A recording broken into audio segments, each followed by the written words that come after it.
Welcome students. Chemical equilibrium part 3 में आज जो हम टॉपिक डिस्कस करने जा रहे हैं that is most important, law of mass action. देखिए, लॉ ऑफ मास एक्शन जो कि केमिकल इक्विलिब्रियम का बिल्कुल बैकबोन है, यहीं से इक्विलिब्रियम कांस्टेंट का कॉन्सेप्ट स्टार्ट होता है। क्या कहती है ये कि एट ए गिवन टेम्परेचर, कि किसी एक पर्टिकुलर टेम्परेचर पर the rate of reaction at a particular instant is proportional to the product of active masses of reactants at that instant raised to the power which are numerically equal to the number of their respective molecules in stoichiometric equation describing the reaction। देखिए, बड़ी लंबी चौड़ी statement हो गई, समझ में शायद नील बटा सन्नाटा आई होगी। इसको जरा मैं सिंप्लीफाई करके आप लोगों को समझा देता हूं। सपोज कीजिए there is a chemical reaction which involves equilibrium. देखिए, अब इसको आप भूल जाइए जरा एक बार। देखिए, इक्विलिब्रियम में क्या होता है कि दो प्रोसेसेस होते हैं which move side by side in opposite direction with the same speed. इससे पहली वाली दो वीडियो में हम केमिकल इक्विलिब्रियम को थ्योरेटिकली बहुत अच्छी तरह से समझ चुके हैं। देखिए, reaction in which reactant changes to product that is forward process. तो एक तो हो रहा है फॉरवर्ड प्रोसेस जिसके लिए ए और बी रिएक्टेंट है, सी डी प्रोडक्ट है।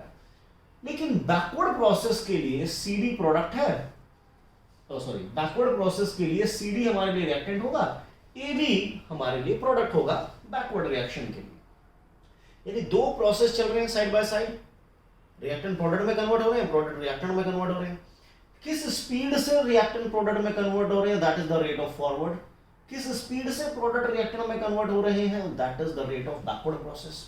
ठीक है, इक्वेशन या कॉन्सेप्ट क्या कहता है कि रेट ऑफ फॉरवर्ड प्रोसेस, यानी कि रेट जिस स्पीड से रिएक्शन आगे बढ़ रहा है, दैट इज किसी एक पर्टिकुलर इंस्टेंट पर और एक पर्टिकुलर टेम्परेचर पर जो रेट होगा, it is proportional to the product of active masses of reactant. Active masses का मतलब आप सीधा सीधा मोलैरिटी से समझिए, सीधा सीधा इनकी कंसंट्रेशन समझिए, मोल पर लीटर। ठीक है, यानी जो रेट होगा एक पर्टिकुलर इंस्टेंट पर और एक पर्टिकुलर टेम्परेचर पर, that is equal to the product of active masses of reactants. अब आगे क्या बोलता है, at that instant raised to the powers which are numerically equal to the number of their respective molecule in the stoichiometric equation. देखिए, जैसे ये equation है, इसमें ए और बी रिएक्टेंट है और small A and small B ये वो नंबर हैं जो इनके नंबर ऑफ मॉलिक्यूल्स को इस पर्टिकुलर इक्वेशन में रिप्रेजेंट कर रहे हैं। तो small a is the moles of A, B is the moles of B। तो यहां पर जो इनकी पावर बनते हैं, ये इनके जो भी स्टीचोमेट्रिक कोफिशिएंट हैं, इनको हम पावर बना देते हैं। तो रेट ऑफ फॉरवर्ड प्रोसेस का मतलब है किस स्पीड से रिएक्टेंट प्रोडक्ट में कन्वर्ट होंगे। तो rate of forward process is directly proportional to the product of molar concentration of reactant and raised to the power of their respective stoichiometric coefficient. अब देखिए, जैसे ही आप प्रोपोर्शनैलिटी का साइन हटाते हैं, कोई ना कोई कांस्टेंट लगाते हैं, this is called rate constant for forward process. Rate constant for forward process. तो ये तो कहानी हुई फॉरवर्ड की। अब जरा बैकवर्ड की भी बात कर लेते हैं। देखिए, जो बैकवर्ड प्रोसेस है, बैकवर्ड प्रोसेस के लिए सी और डी हमारे लिए रिएक्टेंट होंगे, ए और बी हमारे लिए प्रोडक्ट होंगे, क्योंकि सी और डी कन्वर्ट हो रहे हैं ए और बी में। किस स्पीड से बैकवर्ड प्रोसेस प्रोसीड हो रहा है, किस स्पीड से, तो rate of backward process is directly proportional to the product of molar concentration of reactant. यानी बैकवर्ड प्रोसेस के लिए तो रिएक्टेंट है, rate of backward process is directly proportional to the product of molar concentration of reactant and raised to the power of their stoichiometric coefficients. यानी उस equation में जो भी उनके नंबर ऑफ मॉलिक्यूल्स हैं वो उनकी पावर बन जाते हैं। प्रोपोर्शनैलिटी का साइन हटेगा तो आप जानते हैं सदियों से कोई ना कोई कांस्टेंट लगता हुआ आया है, यहां पर लगेगा rate constant for backward process. देखिए, ये जरूरी नहीं है कि जिस स्पीड से फॉरवर्ड प्रोसीड करे उसी स्पीड से बैकवर्ड प्रोसेस करे, ये जरूरी नहीं है, क्योंकि दोनों में nature of reactant product different आ रहे हैं। फॉरवर्ड के लिए ये रिएक्टेंट है, बैकवर्ड के लिए ये रिएक्टेंट है, दोनों का नेचर डिफरेंट है। नेचर डिफरेंट होगा तो रेट ऑफ रिएक्शन भी डिफरेंट होगा।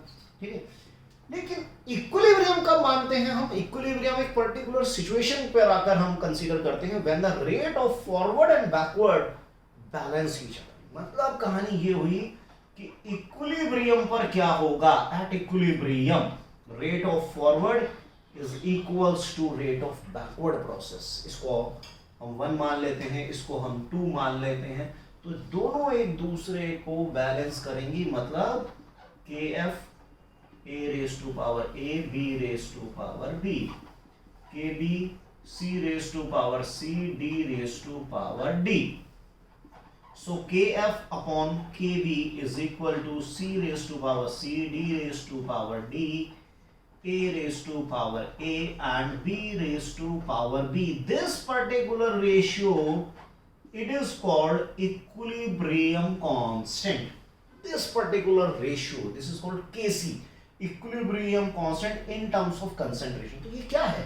देखिए Kc बेसिकली रेशियो है rate constant forward to the ratio of rate constant backward, यानी फॉरवर्ड और बैकवर्ड रिएक्शन के रेट कांस्टेंट का एक रेशियो होता है, दैट इज कॉल्ड केसी। और कहानी एक पर्टिकुलर टेम्परेचर पर चल रही है, यानी एक पर्टिकुलर टेम्परेचर पर और एक पर्टिकुलर इंस्टेंट पर जब इक्विलिब्रियम इन्वॉल्व हो जाएगा, इक्विलिब्रियम का मतलब होता है एक ऐसी सिचुएशन पर आप पहुंच गए जहां से आपको लग रहा है कि रिएक्शन तो मानो थम सा गया है, मानो थम सा गया है रिएक्शन, लेकिन वो थमा नहीं है, वो रुका नहीं हुआ, वो इंटरनली तो चल रहा है, लेकिन नेट रिजल्ट हमें देखने में लग रहा है कि वो रुक गया है, appear to be static but dynamic internally। मतलब जिस स्पीड से फॉरवर्ड बैकवर्ड में जाएगा उसी स्पीड से प्रोडक्ट तुरंत रिएक्टेंट में कन्वर्ट हो जाएंगे, जिस स्पीड से रिएक्टेंट प्रोडक्ट में जाएंगे उसी स्पीड से प्रोडक्ट रिएक्टेंट में आएंगे। तो आपको देखने से लगेगा कि ना तो रिएक्टेंट की अमाउंट में कोई चेंज आ रहा है, ना प्रोडक्ट की अमाउंट में कोई चेंज आ रहा है। वो पर्टिकुलर सिचुएशन इक्विलिब्रियम मानी जाती है। तो जब वो सिचुएशन आ जाती है तो उस समय प्रोडक्ट और रिएक्टेंट की अमाउंट क्योंकि फिक्स्ड हो गई, क्योंकि अब प्रोडक्ट की अमाउंट इंक्रीज नहीं होगी ना डिक्रीज होगी, वो तो जितने हैं उतने ही रहेंगे, सेम विद रिएक्टेंट की अमाउंट जितनी है उतनी रहेगी। तो उस समय प्रोडक्ट और रिएक्टेंट की कंसंट्रेशन का रेशियो इस पर्टिकुलर सिनेरियो में, जिसमें प्रोडक्ट की कंसंट्रेशन का प्रोडक्ट, रिएक्टेंट की कंसंट्रेशन का प्रोडक्ट और जितने भी कंसंट्रेटिंग टर्म्स हैं उन सब की पावर है उनके stoichiometric coefficient, that ratio is called equilibrium constant, that is KC. उसे इक्विलिब्रियम कांस्टेंट केसी कहा जाता है। तो लॉ ऑफ मास एक्शन बहुत इजीली हमें समझ में आ चुकी है कि किसी भी रिएक्शन की जो स्पीड होती है, रेट होता है, that is directly proportional to the molar, that is directly proportional to the product of molar concentration of reactant and raised to the power of their stoichiometric coefficient। Proportionality का sign हटाएंगे, rate constant forward. Same way जब हम equilibrium की बात करते हैं तो equilibrium में दो प्रोसेस होते हैं, फॉरवर्ड और बैकवर्ड। तो बैकवर्ड के लिए होगा, इक्विलिब्रियम में फॉरवर्ड बैकवर्ड दोनों इक्वल होंगे। तो अब हम एक पर्टिकुलर सिचुएशन पर पहुंच गए हैं जहां पर हमने निकाला है केसी, और केसी में आपको क्या बता रहा हूं कि केसी एक इक्विलिब्रियम कांस्टेंट होता है, इक्विलिब्रियम कांस्टेंट होता है जो हमें क्या इंडिकेट करता है। देखिए बहुत सारी बातें हैं जो केसी हमें बताता है। तो अब जरा देख लेते हैं केसी को, जरा ढंग से समझते हैं आखिर ये केसी है क्या। देखिए सपोज कीजिए मैं कोई रिएक्शन आपके सामने लिखता हूं, N2 3H2 changes to 2NH3, let it be. देखिए अब ये रिएक्शन एक पर्टिकुलर टाइम पर, एक पर्टिकुलर इंस्टेंट पर, एक पर्टिकुलर टेम्परेचर पर इक्विलिब्रियम अटेन करेगा। तो वो टेम्परेचर 300 हो, 350 हो, 400 हो, जो मर्जी हो, उस पर्टिकुलर टेम्परेचर पर जब इक्विलिब्रियम आएगा तो इक्विलिब्रियम कांस्टेंट क्या होगा, concentration of product, concentration of product upon concentration of reactant, और जो भी कोफिशिएंट होते हैं वो उनकी बन जाते हैं पावर, राइट। इस तरह से आप केसी का एक्सप्रेशन लिखेंगे। सपोज कीजिए H2I2 चेंजेस टू 2HI, तो केसी एक पर्टिकुलर टेम्परेचर पर केसी आएगा, पर्टिकुलर टेम्परेचर पर इक्विलिब्रियम आएगा। वो इक्विलिब्रियम चाहे आप 25 डिग्री पे ले आए, 35 पे ले आए, 100 डिग्री पे लाए, हर एक पर्टिकुलर टेम्परेचर पर इक्विलिब्रियम होगा। और केसी की वैल्यू क्या होगी, concentration of product upon concentration of reactant. But याद रखिए जो कोफिशिएंट है उन्हें हम पावर जरूर जरूर बनाएंगे, राइट। देखिए क्या मतलब है इसका, केसी को समझना बहुत जरूरी है। सपोज कीजिए ये रिएक्टेंट है, ये प्रोडक्ट है, ठीक है। रिएक्टेंट धीरे धीरे प्रोडक्ट में कन्वर्ट हो रहे हैं और हम रिएक्शन कर रहे हैं। सपोज करो हम रिएक्शन को 40 डिग्री सेल्सियस पे चला रहे हैं, रिएक्शन हमारा 40 डिग्री सेल्सियस पे चल रहा है, रिएक्टेंट धीरे धीरे धीरे प्रोडक्ट में कन्वर्ट हो रहे हैं। एक समय ऐसा आया जब आपको लगा कि भाई अब प्रोडक्ट बनने बंद हो गए, अब प्रोडक्ट की अमाउंट जितनी है उतनी फिक्स हो गई, अब रिएक्टेंट भी कन्वर्ट होते हुए आपको प्रोडक्ट में नजर नहीं आ रहे। समझ लीजिए वही सिचुएशन इक्विलिब्रियम है जिस पे रिएक्शन मानो थम सा गया हो। तो अब वो सिचुएशन रिएक्टेंट के पास भी आ सकती है, वो सिचुएशन प्रोडक्ट के पास भी आ सकती है। जैसे मान लीजिए रिएक्शन शुरू हुआ और 10% रिएक्शन हुआ और system has attend state of equilibrium, मतलब 10% ही रिएक्शन ओवर हुआ और इक्विलिब्रियम अटेन हो गया। तो केसी यानी जो इक्विलिब्रियम कांस्टेंट है उसकी ये पोजीशन होगी। ऑब्वियसली प्रोडक्ट बहुत कम बने हैं, रिएक्टेंट बहुत ज्यादा है, इस पर्टिकुलर सिचुएशन में केसी की वैल्यू 1 से कम हो सकती है डेफिनेटली, है, क्योंकि रिएक्शन तो जस्ट अभी स्टार्ट ही हुआ है, थोड़े से ही प्रोडक्ट बने हैं, रिएक्टेंट बहुत सारे हैं और इक्विलिब्रियम अटेन हो गया। तो इसका मतलब इक्विलिब्रियम की जो पोजीशन है वो रिएक्टेंट के बहुत ज्यादा क्लोज है। रिएक्शन कहां जा रहा है? बैकवर्ड को फेवर कर रहा है।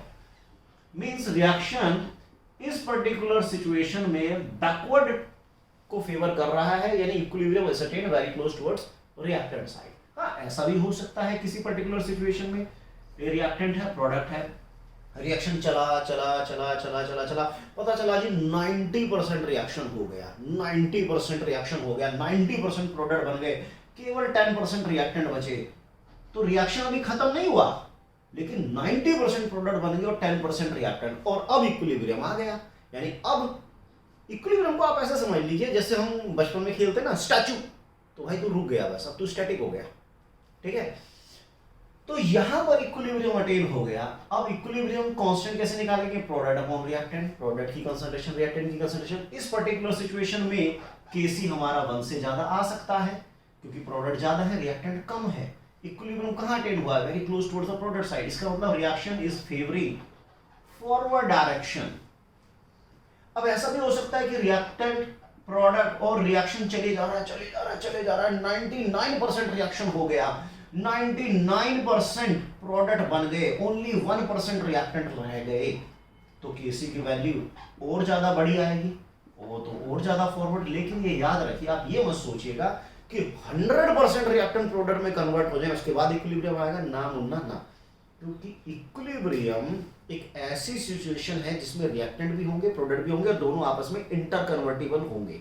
मतलब रिएक्टेंट लगातार प्रोडक्ट में जा रहे हैं, प्रोडक्ट भी रिएक्टेंट में लगातार कन्वर्ट हो रहे हैं, लेकिन सेम स्पीड से, जिसकी वजह से रिएक्टेंट भी जिंदाबाद रहेंगे, प्रोडक्ट भी जिंदाबाद रहेंगे, दोनों का वजूद बरकरार रहेगा। लेकिन आपने सोचा कि नहीं, पहले रिएक्टेंट को पूरा ठिकाने लगा देते हैं, वो पॉसिबल नहीं है।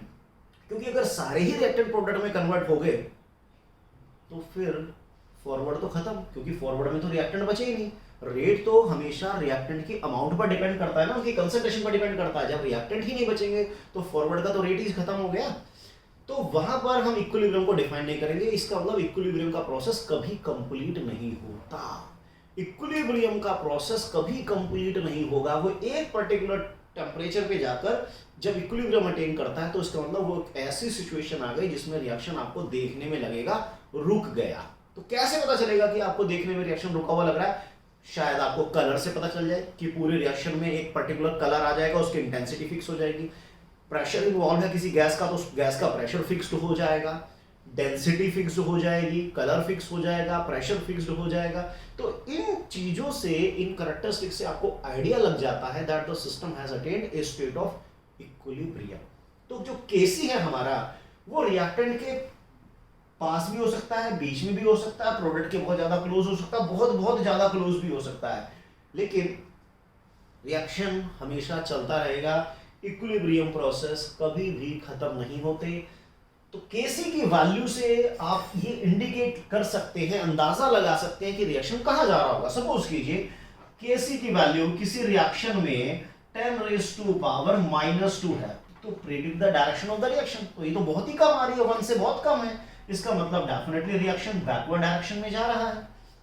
केसी की वैल्यू किसी रिएक्शन के लिए 10⁻³ आ रही है, यानी ग्रेटर देन 1 आ रही है, बहुत ज्यादा ग्रेटर देन 1 आ रही है, तो इसका मतलब रिएक्शन धीरे धीरे प्रोडक्ट की तरफ बहुत ज्यादा अप्रोच कर चुका है, रिएक्शन बहुत ज्यादा फॉरवर्ड जा रहा है। किसी रिएक्शन में केसी की वैल्यू, यहां से शायद दिखेगा नहीं, अगर किसी रिएक्शन में केसी की वैल्यू बहुत ज्यादा आ जाए, कितनी ज्यादा भाई, 1 से ज्यादा तो जितनी भी होगी ज्यादा ही मानी जाएगी। अब अगर किसी रिएक्शन में केसी की वैल्यू सपोज कीजिए 10⁻⁷, इसका मतलब है कि भाई रिएक्टेंट तो बहुत ही कम रह गए, प्रोडक्ट बहुत ज्यादा बन गए हैं, लेकिन रिएक्शन खत्म नहीं होगा, यानी रिएक्शन बहुत ज्यादा फॉरवर्ड है। मैं ये भी कह सकता हूं reaction is on the verge of completion. तो केसी की वैल्यू मुझे कहीं ना कहीं एक डायरेक्शन तो दे ही रही है, साइड बाय साइड मैग्नीट्यूड भी बताने की कोशिश कर रही है कि रिएक्शन कितना हो रहा है। प्रोडक्ट के पास इक्विलिब्रियम अटेन हुआ है, बहुत ज्यादा प्रोडक्ट के पास है, या बहुत ज्यादा रिएक्टेंट के पास है, तो कहीं ना कहीं केसी की वैल्यू से आपको डायरेक्शन का जरूर पता चलता है कि in which direction equilibrium is shifting, किस डायरेक्शन में इक्विलिब्रियम शिफ्ट हो रहा है, रिएक्शन किस डायरेक्शन में जा रहा है, वो आप केसी की वैल्यू से बता सकते हैं। चलिए, तो एक बात हुई कि भाई केसी की वैल्यू से आपको डायरेक्शन का तो एक आइडिया लगेगा ही लगेगा, जी हाँ दिख रहा है, नो प्रॉब्लम। अब हम इस केसी की वैल्यू हर रिएक्शन के लिए एक पर्टिकुलर एक्सप्रेशन तो होगा ही होगा, ठीक है, जैसे भी मैंने बताया था कि एक्सप्रेशन हम उसका कैसे कैलकुलेट करेंगे। अब इसकी कुछ करैक्टरिस्टिक्स भी होंगी, केसी की अपनी कुछ करैक्टरिस्टिक्स होती हैं। देखिए, करैक्टरिस्टिक्स ऑफ केसी की अगर मैं बात करता हूं तो नंबर 1 करैक्टरिस्टिक, सपोज कीजिए ए चेंजेस टू बी, तो यहां से केसी का जो एक्सप्रेशन आएगा that is concentration of B upon concentration of A. लेकिन अगर हम इक्वेशन को रिवर्स्ड कर दें, अगर हम इक्वेशन को रिवर्स कर दें, तो अब जो नया इक्विलिब्रियम आएगा वो क्या होगा, concentration of product upon reactant, यही तो होगा। तो क्या हो गया, इट इज 1 अपॉन केसी। सीधी सी बात कि जब आप किसी इक्वेशन को रिवर्स करते हैं, जब आप किसी इक्वेशन को रिवर्स करते हैं तो उसका केसी रिवर्स हो जाता है। मतलब इस पे आप एक क्वेश्चन देखिए, बहुत ही चुन्नू मुन्नू क्वेश्चन है कि N2 3H2 changes to 2NH3, इसका केसी मान लीजिए एक पर्टिकुलर टेम्परेचर पर इसका इक्विलिब्रियम कांस्टेंट है, लेट इट बी 5 मान लेता हूं, चलो मैं किसी पर्टिकुलर टेम्परेचर पर, let it be at 35 degree Celsius, ठीक है। Suppose if I reverse this equation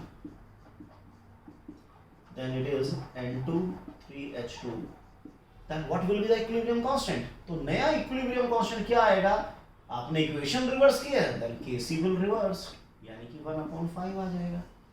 तो सीधी सी बात ये हो गई कि जब आप किसी इक्वेशन को रिवर्स करते हैं तो Kc भी रिवर्स हो जाता है ना।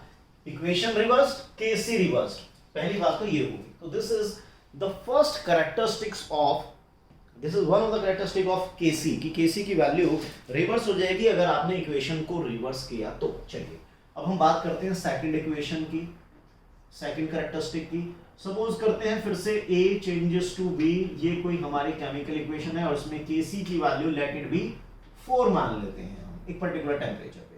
सपोज मैं इसको किसी नंबर से मल्टीप्लाई कर देता हूं, ठीक है, मैं इसको 2 से मल्टीप्लाई कर देता हूं, तो ये हो जाएगा 2A 2B, ठीक है। और जो नया इक्विलिब्रियम कांस्टेंट होगा वो क्या होगा, concentration of B power 2 concentration of A power 2, it can be written as B upon A whole power 2। तो यहां से जो अपना पुराना केसी है वो क्या होगा, concentration of B upon A, यही तो होगा। तो B अपॉन A यानी केसी, तो केसी की पावर 2 यानी कि 4 raised to power 2 that means 60। तो सीधी सी बात ये हो गई कि अगर आप किसी भी इक्वेशन को किसी पर्टिकुलर नंबर से मल्टीप्लाई करेंगे, 2 से 3 से 1/2 से 3/4 say whatever be the number, किसी भी नंबर से जब आप मल्टीप्लाई करेंगे किसी इक्वेशन को, that number became the exponent of the equilibrium constant. क्या बोला मैंने, कि जिस इक्वेशन को आप किसी नंबर से मल्टीप्लाई करेंगे that number became the exponent of equilibrium constant for that equation. देखिए जैसे कि फिर से एक और कैरेक्टरिस्टिक में क्वेश्चन ले लेते हैं, N2 3H2 changes to 2NH3। चलिए मैंने केसी की वैल्यू पिछली बार 5 ली थी, इस बार भी अपन 5 ले लेते हैं, नो प्रॉब्लम। किसी पर्टिकुलर टेम्परेचर पर होगी, लेट इट बी 35 डिग्री, ठीक है, ये वैल्यू याद करने की जरूरत नहीं होती।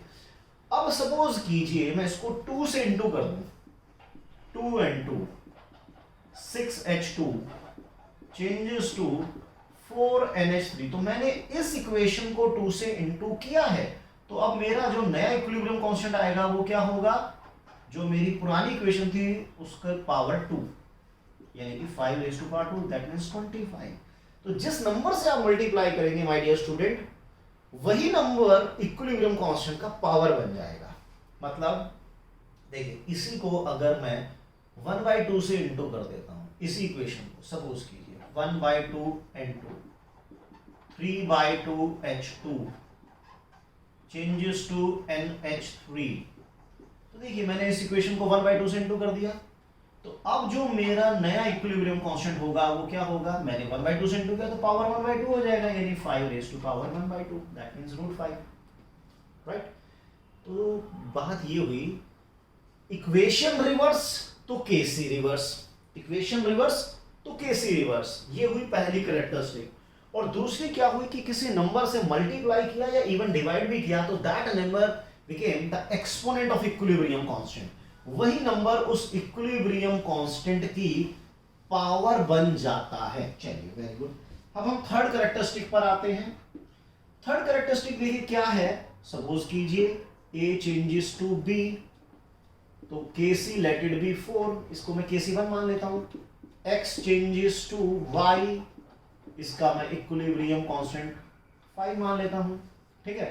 सो अगर मैं इन दोनों इक्वेशन को प्लस करता हूं, a plus x b plus y, तो मेरा नया इक्विलिब्रियम कांस्टेंट क्या होगा, that will be equal to concentration of product upon में कंसंट्रेशन ऑफ रिएक्टेंट। ओके, तो मैं इसमें क्या लिख सकता हूं, b अपॉन a मेरा क्या होगा, kc1 होगा, y अपॉन x क्या होगा मेरा, kc2 होगा, इसका मतलब 4 into 5 दैट विल बी 20। तो सीधी सी बात ये हो गई कि जब आप इक्विलिब्रियम की दो इक्वेशन को प्लस करते हैं तो जो रिजल्टेंट इक्वेशन आएगी उसका equilibrium constant it is equal to the product of equilibrium constant of individual equations. जब आप दो इक्वेशन को प्लस करेंगे तो जो नया इक्विलिब्रियम कांस्टेंट होगा रिजल्टेंट इक्वेशन का, that will be equal to the product of equilibrium constant of individual equation. और अगर आप माइनस करते हैं, सपोज कीजिए फर्स्ट में से सेकंड को माइनस करते हैं, तो ये होगा a minus x b minus y, ये होगा। तो इसको इंटरचेंज कर लेते हैं, a plus y b plus x। तो जो नया इक्विलिब्रियम कांस्टेंट होगा, जो अपना अब नया इक्विलिब्रियम कांस्टेंट आएगा, that will be equal to what, ये हो जाएगा कंसंट्रेशन ऑफ प्रोडक्ट अपॉन में कंसंट्रेशन ऑफ रिएक्टेंट। तो b अपॉन a देख सकते हैं इट विल बी kc1, लेकिन y अपॉन x हमारा kc2 है, y अपॉन x हमारा kc2 है, तो x अपॉन y क्या होगा, kc2 होगा, 1 upon kc2, that will B this. तो इसका मतलब साफ हो गया कि जब आप इक्वेशन को प्लस करेंगे तो इक्विलिब्रियम मल्टीप्लाई होते हैं, इक्विलिब्रियम कांस्टेंट मल्टीप्लाई होते हैं, लेकिन अगर माइनस करते हैं तो डिवाइड होते हैं। तो ये हमारी थर्ड कैरेक्टरिस्टिक आई। पहली क्या थी, इक्वेशन रिवर्स, केसी रिवर्स, नंबर 1। नंबर 2, किसी भी नंबर से मल्टीप्लाई करेंगे तो that number became the exponent of the equilibrium constant. Number 3, equation को प्लस करेंगे तो इक्विलिब्रियम कांस्टेंट मल्टीप्लाई हो जाएंगे, माइनस करेंगे तो डिवाइड हो जाएंगे, राइट। और चौथी बात जो हम इसकी एप्लीकेशन में पहले ही कर चुके हैं कि केसी की वैल्यू कहीं ना कहीं हमें एक्सटेंट ऑफ रिएक्शन बताती है। एक्सटेंट ऑफ रिएक्शन मतलब रिएक्शन कितना कितना कितना कितना फॉरवर्ड जा रहा है। जितनी केसी की वैल्यू छोटी होगी, रिएक्शन जस्ट स्टार्ट हुआ, केसी की वैल्यू जितनी ज्यादा हाई होगी means reaction is on the verge of completion, reaction उतना ही ज्यादा कंप्लीशन की तरफ जा रहा है। ये है फोर्थ, मींस केसी की वैल्यू आपको extent of reaction, extent of reaction कौन बताता है, केसी बताता है।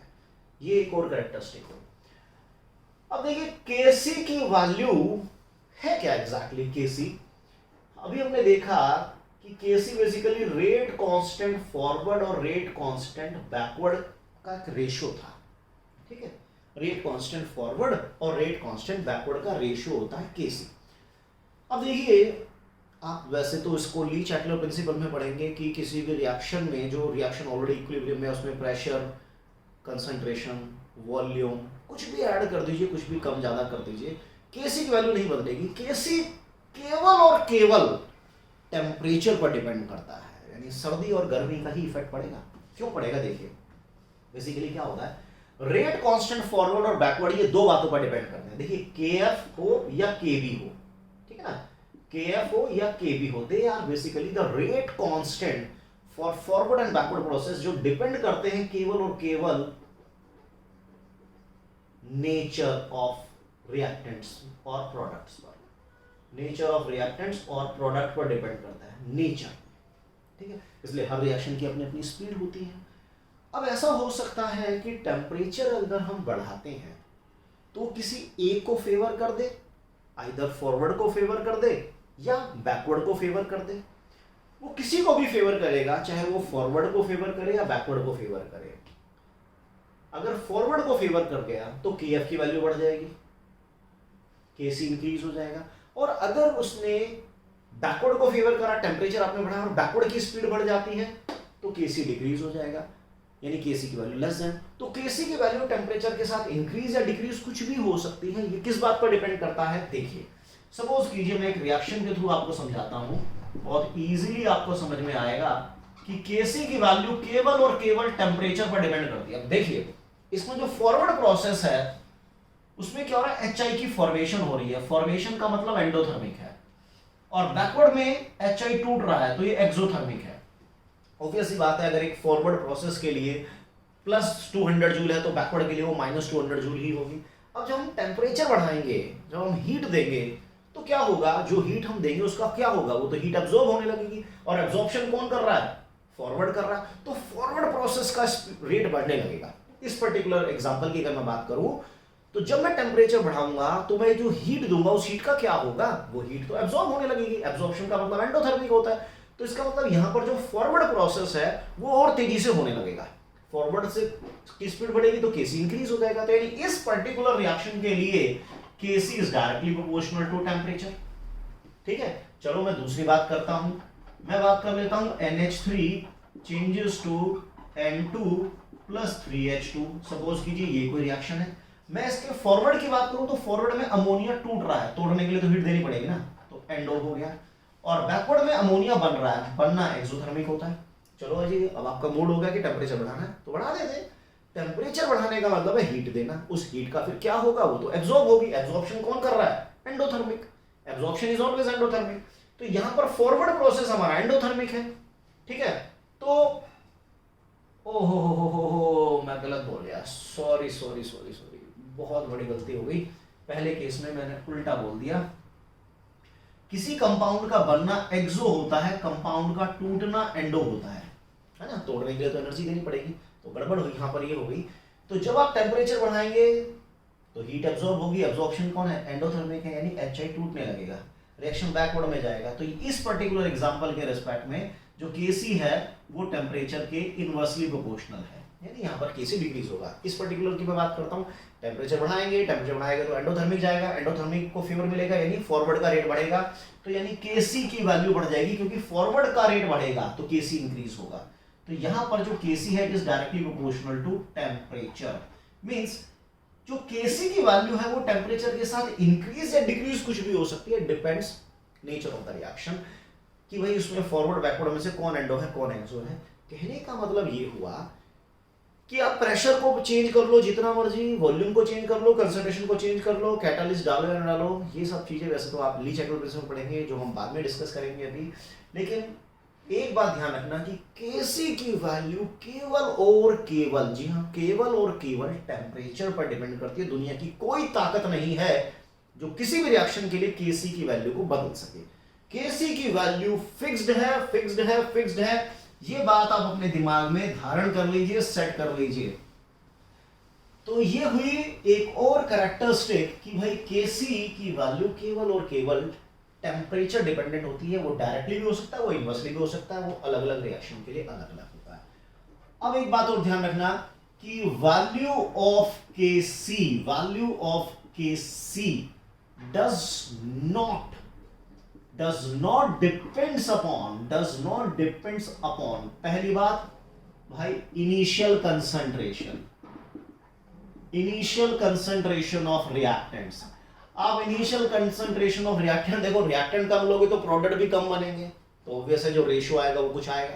रिएक्टेंट ज्यादा लोगे तो प्रोडक्ट भी ज्यादा बनेंगे, तो ऑब्वियस है केसी की वैल्यू फिर से उतनी आएगी। अरे सीधी सी बात है, हम जितना ज्यादा आटा लेंगे उतनी ज्यादा रोटियां भी तो बनाएंगे ना, जितने ज्यादा आलू लेंगे उतनी ज्यादा कचौड़ियां भी तो, उनकी कचौड़ियां पकौड़ियां भी तो उतनी ज्यादा बनाएंगे। तो रिएक्टेंट ज्यादा होंगे तो ऑटोमेटिकली प्रोडक्ट ज्यादा बनते हैं, रिएक्टेंट कम होंगे तो डेफिनेटली प्रोडक्ट भी कम ही बनेंगे। तो केसी तो क्या है, प्रोडक्ट और रिएक्टेंट की कंसंट्रेशन का रेशियो है ना, न्यूमरेटर कम डिनोमिनेटर कम तो भी केसी क्या है, प्रोडक्ट अपॉन रिएक्टेंट की कंसंट्रेशन का रेशियो। अगर मैंने प्रोडक्ट और रिएक्टेंट दोनों ही कम कर दिए तो भी केसी उतना ही रहेगा, प्रोडक्ट और रिएक्टेंट दोनों बढ़ा दिए सेम लेवल तक तब भी केसी उतना रहेगा। तो भैया जी ये इनिशियल कंसंट्रेशन पर बिल्कुल भी डिपेंड नहीं करेगा, इंप्यूरिटी पर भी डिपेंड नहीं करेगा। इंप्यूरिटीज तो क्योंकि रिएक्शन में पार्टिसिपेट ही नहीं करे ना।